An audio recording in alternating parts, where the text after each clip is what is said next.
Welcome to another explainer. Today we're tackling a feeling I'm pretty sure almost all of us have wrestled with at some point. You know that overwhelming, exhausting pressure of self-improvement and studying? Yeah, that one. Well, we're diving into a genuinely fascinating philosophy from a recent lecture on how to truly learn. And honestly, it completely flips our traditional ideas of hard work and effort upside down.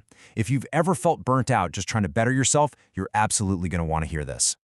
So let's start with a feeling we all know way too well. Think about your own life for a second. You set out to learn something new. Maybe you want to master a new skill, read a bit more deeply, or just wrap your head around complex ideas. You start off super excited, right? But then, almost inevitably, it just turns into anxiety. You hit that wall of burnout because there's just too much to learn.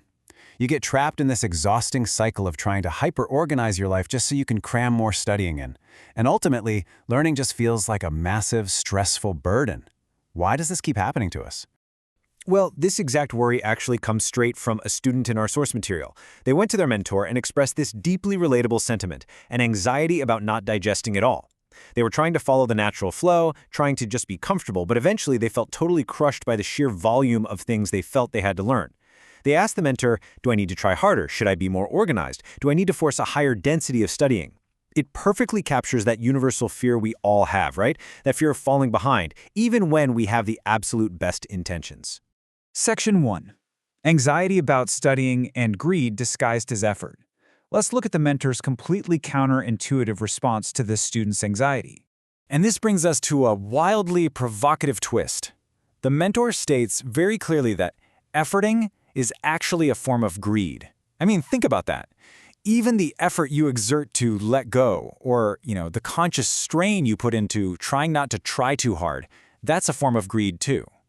We've been conditioned our whole lives to believe that effort is inherently noble, but this philosophy argues the exact opposite. It says that when it comes to true learning, striving and forcing things is actually driven by a greedy desire to unnaturally possess knowledge.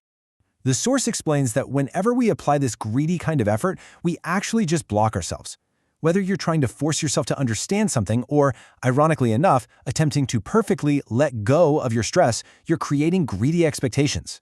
The mentor points out that if you're constantly pushing and pulling with your mind, you become spiritually blocked.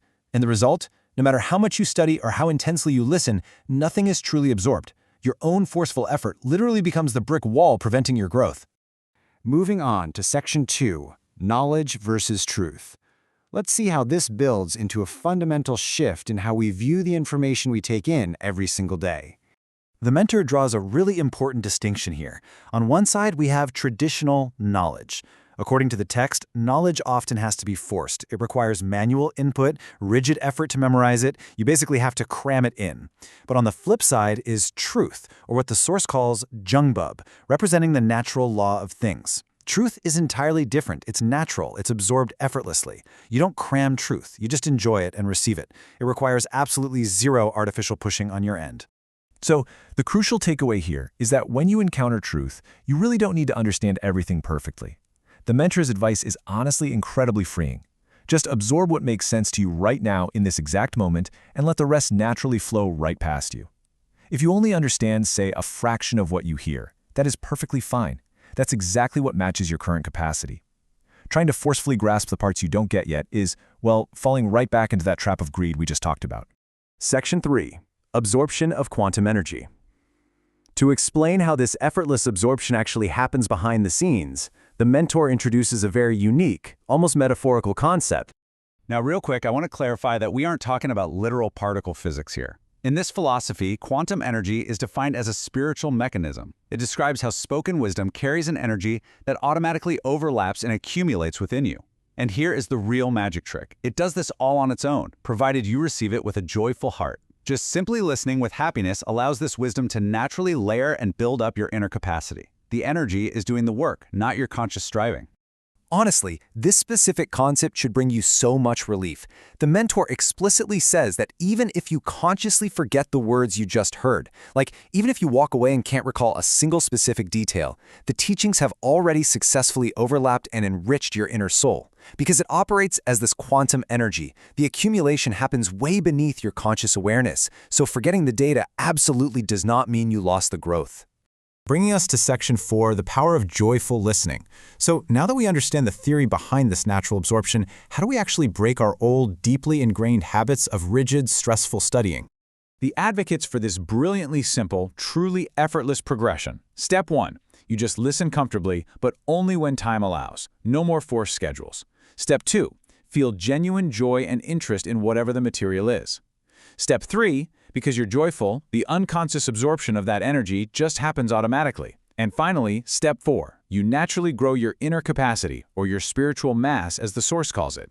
The whole thing requires zero forced effort. To actually pull this off, though, you have to actively abandon your old habits. You've got to stop trying to do well. You have to ditch that ingrained reflex of forcing information into your brain. The mentor says you must realize that you, yourself, are made of this quantum energy. If you can just trust the process, your true abilities and your genuine skills will reveal themselves completely organically. It's based entirely on the quality of what you've joyfully absorbed over time. I want to leave you with this final thought to reflect on as we wrap up this explainer. Take a hard look at your own habits. Are you blocking your own growth by simply trying too hard? Maybe it's finally time to stop forcing your learning, drop the greed for effort, and just start actually enjoying the process of absorbing wisdom. Thanks so much for joining me for this breakdown, and I really encourage you to carry this joyful, effortless approach into absolutely whatever you choose to learn next. Catch you next time.